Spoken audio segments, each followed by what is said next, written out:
buenos días de nuevo. ¿Qué tal estáis? No sé por vuestra casa, vuestra ciudad, pero aquí hace bastante frío. Llevo 2 días encendiendo la chimenea e incluso por la mañana está apeteciendo que deje la chimenea encendida. Sea como sea, hoy estamos así dentro de casa, un poquito más calentitos. Y vamos a continuar con la lectura de nuestro libro Crisis, Crecimiento y Despertar, gracias Enrique Martínez Lozano. Vamos por el capítulo 2, que se llama Cuando el anhelo se disfraza de crisis, el yo se debilita. El sufrimiento es necesario hasta que te das cuenta de que es innecesario. Nos cuenta Eckhart Tolle. Os recuerdo que es el escritor, el autor de El poder de la hora. ¿Os suena, no? Bien. Y desde aquí comienza: el crecimiento personal es paradójico, porque el ser humano también lo es. Somos debilidad y fortaleza. Somos resignación y anhelo. Somos muerte y vida. Somos un yo y algo infinitamente más que el yo. Precisamente por eso, debido a esa misma paradoja, el crecimiento personal requiere del concurso armonioso de la psicología y de la espiritualidad. Esto ya lo habíamos dicho antes, ya que se trata de un trabajo simultáneo de integración y trascendencia del yo. Necesitamos sanear y unificar el yo para poder reconocer que nuestra identidad no se circunscribe, ahora sí, a él, sino que lo trasciende por completo. Es muy difícil que un yo desestructurado pueda ser trascendido. Toda la energía se necesita para tratar de apuntalarlo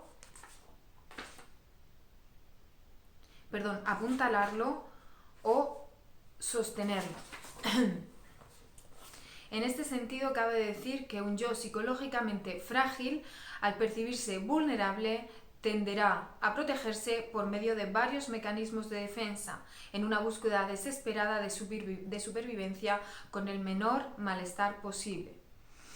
Por otro lado, sin embargo, un yo instalado en compensaciones o gratificaciones que le permiten disfrutar de un bienestar sensible, hablábamos el otro día de esto, por motivos distintos, como le gusta repetir al maestro Ajahn Chah, las personas que son felices no desarrollan la sabiduría, están dormidas.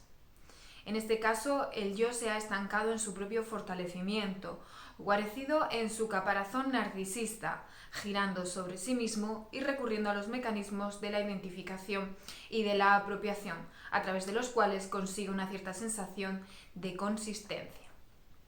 Esa sensación es falsa, por el hecho mismo de que el yo es cualquier cosa menos consistente, por más que apele incluso a la religión buscando perpetuarse. Con todo, no es infrecuente que la persona llegue a establecerse en el autoengaño y la ignorancia, perdida en actividades o en la búsqueda de sensaciones que le hagan sentirse viva. Sin embargo, parece que hay algo que puede ignorarse, olvidarse, ocultarse, pero no suprimirse. Me refiero al anhelo profundo que como dinamismo interno habita al ser humano, provocando sensaciones a veces de insatisfacción, a veces de fuerza.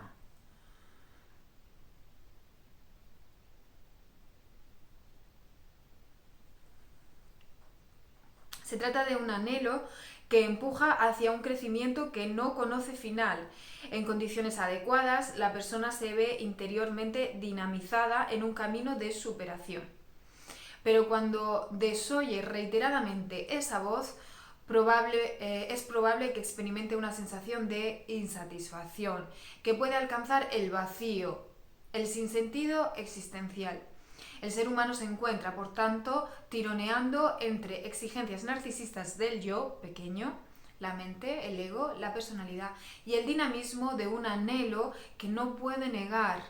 Las reacciones concretas serán tantas como las personas, pero no cabe duda de que con facilidad, como diría Mafalda, podemos ceder a lo urgente olvidando lo importante. Y es ahí cuando recurrimos, consciente o inconscientemente, a toda una batería de recursos, mecanismos compensatorios que nos permiten apagar la voz del anhelo e instalarnos definitivamente en el reino del yo, el yo pequeño. Definitivamente da la impresión de que, para evitar que así sea, el anhelo toma forma de crisis y con esta aliada busca reconducirnos al camino del despertar.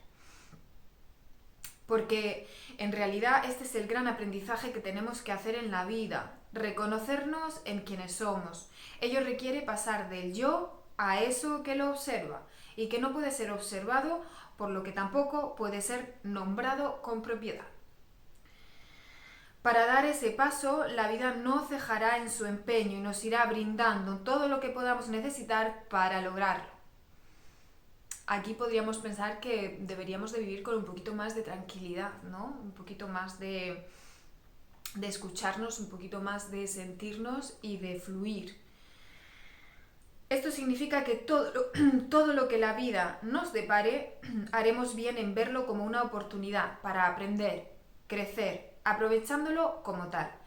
Cuando adoptamos esta perspectiva, apoyados en la motivación que constituye el propio anhelo, llegar a ser y conocer quiénes realmente somos, todo se ve modificado. Y nos disponemos a acoger todo lo que nos ocurra como un regalo que tiene algo que enseñarnos. Como dice mi coach, el grano de arroz que lleva tu nombre acabará en tu boca. Te pongas como te pongas. No se trata de justificar todo, ni de buscar un motivo oculto detrás de cualquier acontecimiento. Un accidente puede ser solo un accidente y una enfermedad el resultado de una predisposición genética. Las lecturas en clave kármica terminan siendo con frecuencia culpabilizadoras. Nuestros antepasados consideraban la enfermedad y la desgracia como castigo de los dioses debido a algún pecado. En ciertos círculos de la nueva era se suelen leer como consecuencia de lo que la persona ha vivido, mientras que en ámbitos psicológicos se atribuyen a conflictos psíquicos no resueltos, dando por desconectada la unidad de la persona en la que lo somático, lo psíquico y lo espiritual repercuten mutuamente entre sí. Me parece, sin embargo, que lecturas de tipo determinista están fuera de lugar, por reduccionistas. Parece claro que los acontecimientos, por simples que parezcan, suelen tener un origen multifactorial. No obstante, lo que siempre queda en pie es la actitud con lo que afrontar lo que ocurra. Una vez que ha sucedido la enfermedad, el accidente o el conflicto, la crisis, ¿qué hacer? Y aquí es donde ocupa un lugar fundamental la actitud. Más adelante nos adentraremos en las posibles trampas que pueden acecharnos. Por ahora quiero únicamente subrayar que la sabiduría nos invita a recibir todo lo que nos acontezca como una oportunidad. Un huésped que, más allá de sus apariencias, nos trae un regalo. Qué bonito, ¿verdad? Acoger lo que llega como un huésped honorable. Es esta una actitud que nos hace vivir en novedad permanente y en gratitud. Se destierra finalmente la queja y el devastador victimismo y, como dijera Rumi, recibimos todo como un huésped honorable, porque para quien ha adoptado esta actitud, lo que viene conviene. Repito, lo que viene conviene. Quiero transcribir el poema completo de Rumi, junto con otro igualmente sabio de Antonio Colina, que, despertando ecos en nuestro interior, pueden ayudarnos a moldear una actitud adecuada ante lo que nos ocurra. Rumi es un poeta sufí, muy conocido, tiene varios libros y muy recomendable.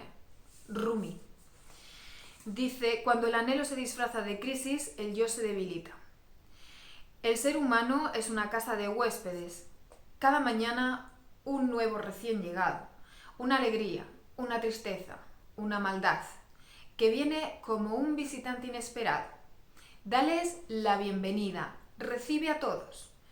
Aun si son un coro de penurias que vacían tu casa violentamente, trata a cada huésped honorablemente. Él puede estar creándote el espacio para una nueva delicia, el pensamiento oscuro, la vergüenza, la malicia, recíbelos en la puerta sonriendo e invítalos a entrar. Agradece a quien quiera que venga, porque cada uno ha sido enviado como un guía del más allá.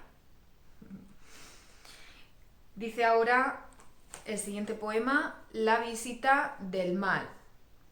Hoy hemos recibido la visita del mal, pero hemos decidido a acogerlo. Como a huésped fecundo, llegó el mal de repente, como cepo o veneno, y le hemos abierto de par en par la puerta de la casa. Como siempre, el mal viene ciego, desnudo, sin razón. Y aunque perros y gatos han salido huyendo, conservamos la calma plenamente y lo hemos conducido hasta el jardín. Allí, el dulce día, el sol tan fuerte, abrasaban las llagas y pesares.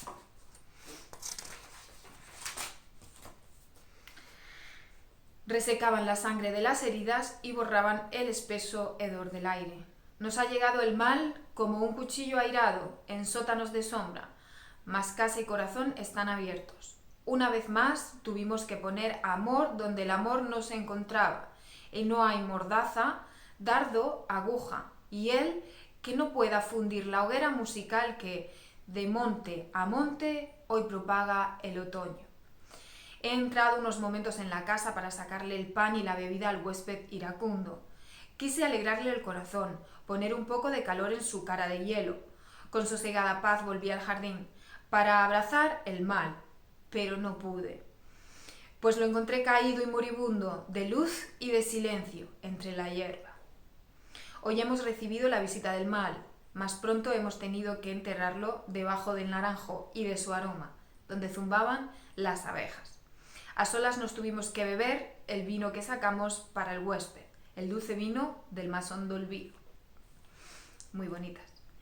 Como tendremos ocasión de ver, esto no es resignación ni fatalismo, sino todo lo contrario, confianza en la sabiduría de la vida a la que nos entregamos. Es solo entonces al rendirte a lo que es cuando se te regala la comprensión y la fuerza.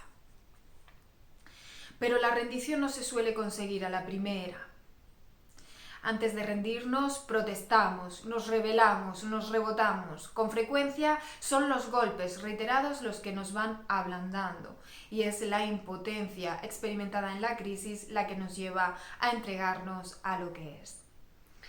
Pero rendición no significa dimisión. Harás todo lo que tengas que hacer. Tampoco significa justificar nada. Rendición es aceptación de lo que en este momento es. De ahí llegar a la acción adecuada, reconociendo que la vida es infinitamente más sabia que tu pequeña mente. Pues sí, desde luego, nos pone en nuestro sitio, una vez y otra vez. La inteligencia espiritual ha sabido esto desde siempre, aunque luego algunas lecturas religiosas lo hayan deformado. Me refiero a la idea de la providencia, no entienda ya de un modo mágico, sino transpersonal, tal como se plasma, por ejemplo, en las palabras de Pablo: todas las cosas ocurren para bien de los que aman a Dios.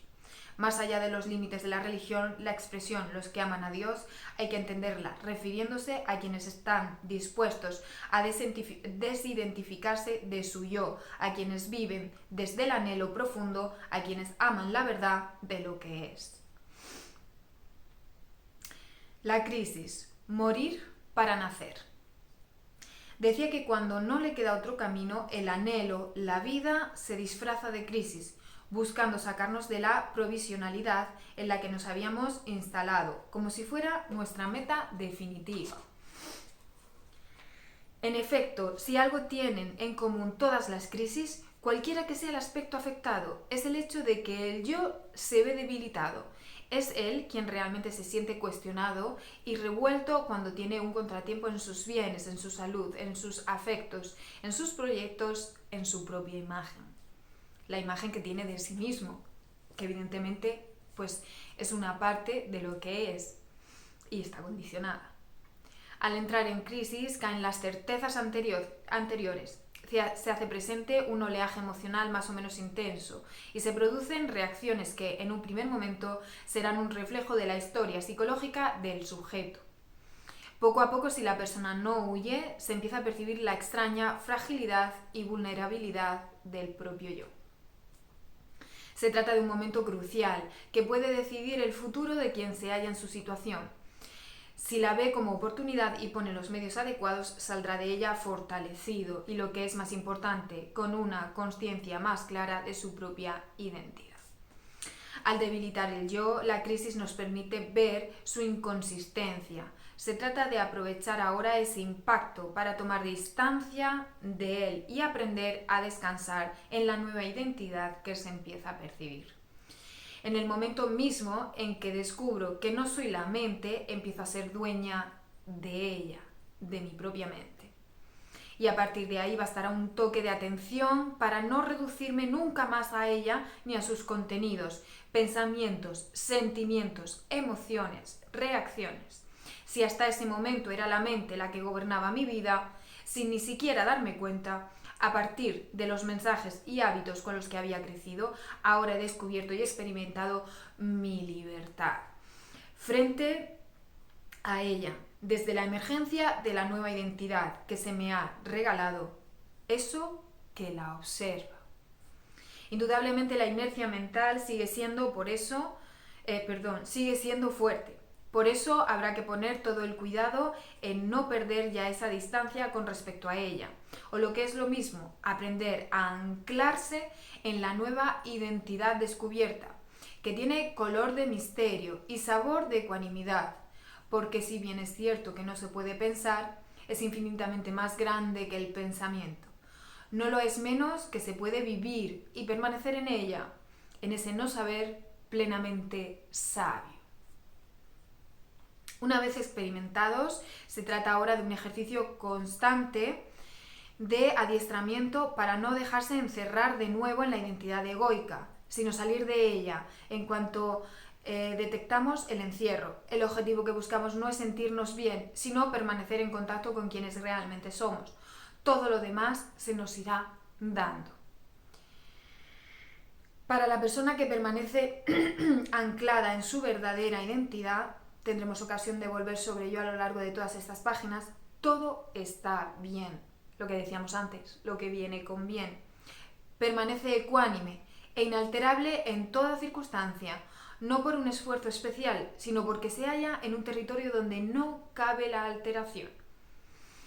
Desde ese lugar se descubren dos cosas: que uno solo puede vivirse como cauce a través del cual todo fluye. Ya no existe un yo protagónico y que esa identidad es compartida, no dual. Nadie ni nada quedan fuera de ella. Quien ve esto ha salido del sueño mental, ha dejado de lado las obsesiones del yo, ha despertado.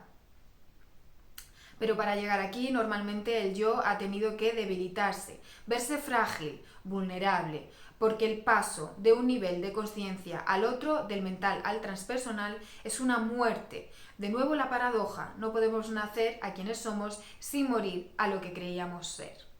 Repito, no podemos nacer a quienes somos sin morir a lo que creíamos ser. Como nadie quiere la propia muerte, ni siquiera o mucho menos el yo, la mente, es comprensible que aparezcan numerosas y poderosas resistencias, algunas de ellas muy rebuscadas. Son estratagemas del yo para no desaparecer. Por eso en esta etapa se necesita mucha lucidez y fuerte motivación. Para empezar, es importante no olvidar que se trata de una muerte. La muerte de la identificación con aquello que creíamos ser. No hay ascesis mayor. Cuando el yo grita por sus derechos, sobre todo cuando en medio de la crisis se siente devaluado, despreciado, utilizado, es necesario saber acompañarlo con amor compasivo en ese proceso de muerte. El hecho mismo de favorecer un sentimiento amoroso hacia él hará que la capacidad de amar se despliegue en nosotros. Desde esa actitud amorosa hay que comprender sus gritos, pero sabiendo que no contienen la verdad, con mucho respeto, pero con firmeza. Ese yo que grita y exige, necesita y merece mi cuidado, pero que no soy yo. Ser conscientes de ello nos permitirá mostrarnos pacientes con el proceso, con nosotros mismos, aceptar mejor las dificultades y resistencias que conlleva y asumir el dolor y desesperación que toda muerte implica. Eso es el significado del coránico morir antes de morir, dejar todo aquello, material e inmaterial, a lo que yo estaba apegado. El desapego siempre cuesta y duele. Puede llevar aparejadas inicialmente sensaciones de pérdida, tristeza, apatía, que serán más o menos intensas según haya sido la historia psicológica de la persona, fundamentalmente sus primeras experiencias afectivas. Es bueno saberlo y aceptar el duelo que el desapego suponga. En ese desapego, en realidad, siempre que el yo se ve amenazado en lo que cree que es bueno para él, cuando se ve frustrado en lo que posee, en lo que ama, en aquello a lo que quizás, sin ser consciente, estaba aferrado, aparecerán sensaciones desagradables, cuando no angustiosas y amargas. Pues bien, desde el propio yo no hay salida definitiva.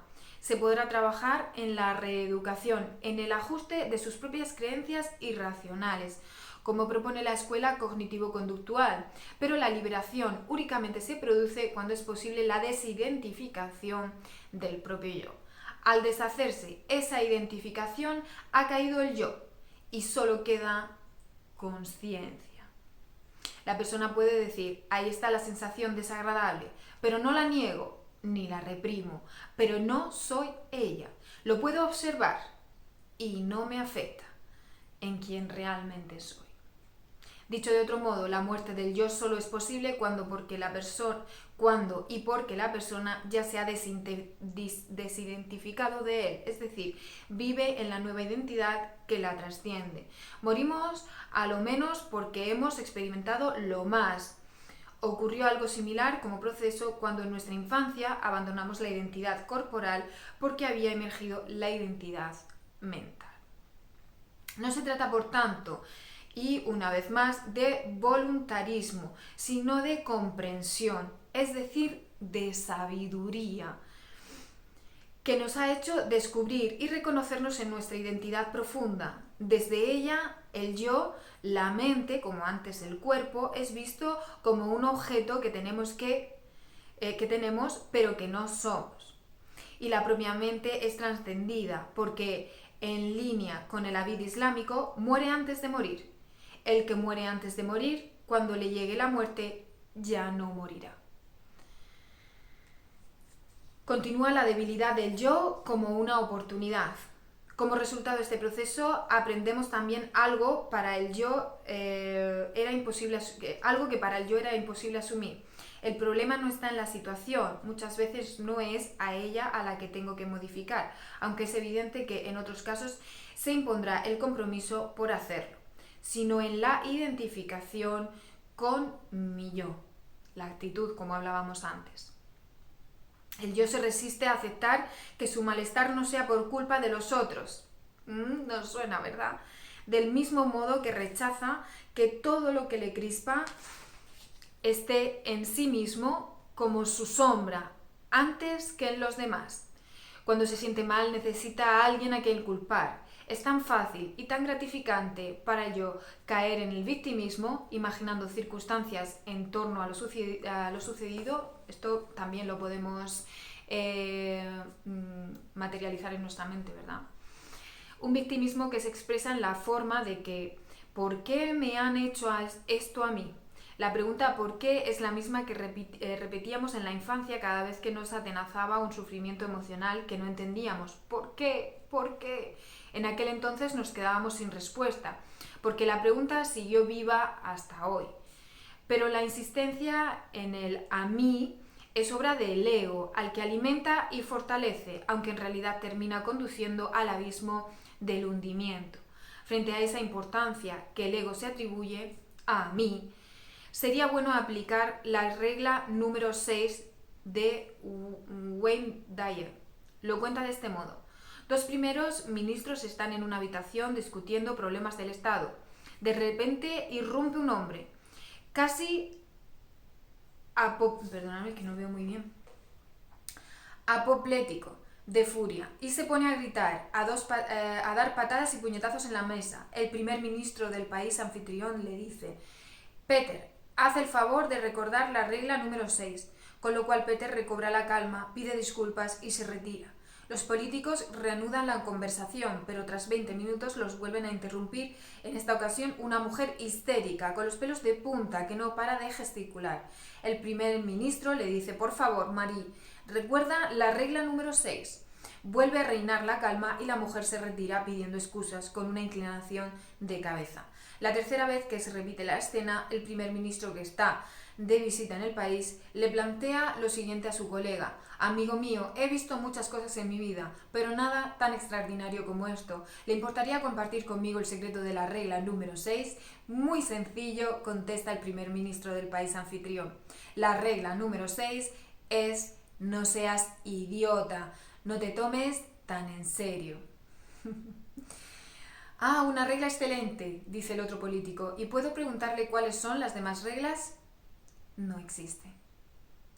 La puesta en práctica de esta regla requiere simultáneamente cortar cualquier funcionamiento imaginario, venir aquí y ahora y observar al ego en acción, tomando distancia de él, hasta que uno pueda alegrarse de verlo disminuir, porque eso es señal de que estamos aprendiendo la lección y que estamos creciendo en nuestra verdadera identidad. Esto no solo no se ve afectada por lo que le ocurre al ego, sino que se fortalece gracias a ello. Los problemas del ego nos ofrecen una oportunidad valiosa para ejercitarnos en la gimnasia de desidentificarnos de él y, como consecuencia, crecer en la conciencia de quiénes somos realmente. Pero otra vez la paradoja: facilitaremos la disminución del yo y nuestra consiguiente desidentificación ejercitando un sentimiento de amabilidad afectuosa y compasión hacia él, particularmente en los inicios de todo este proceso. De otro modo, es probable que el yo herido tienda a invadir y contaminar toda nuestra realidad. Por el contrario, ejercitar la compasión hacia el yo que sufre y acogerlo con ternura nos aportará calma, lucidez, capacidad para trascenderlo, pero siempre sin rechazarlo. Terminamos ya. Quizás se refería a esto el maestro Alfred Durkheim, cuando afirmaba que solo en la medida en que el ser humano se expone a sí mismo una y otra vez a la aniquilación puede surgir dentro de él lo que es indestructible. En esto consiste la dignidad de atreverse, porque parece ser cierto que, como repetía Ram Dass, nunca estamos más cerca de la luz que cuando la oscuridad es más espesa. Indudablemente, cuando el yo se debilita, contamos con una estupenda oportunidad para trascenderlo, reconociendo nuestra identidad más profunda, pero todavía necesitamos seguir centrando nuestra atención en la crisis, porque el yo se debilita precisamente cuando caen sus seguridades: la salud, el dinero y el amor. Ram Dass también decía: nunca estamos más cerca de la luz que cuando la oscuridad es más espesa. Recordemos estas palabras y si queremos ver la lectura completa, va a estar, si funciona, en las historias de Instagram y también en la página de YouTube, las dos, Adnan Centro Holístico. Desde aquí os mando un beso enorme a todos y que sigáis creciendo y utilizando este momento como una oportunidad. Nos vemos. Adiós.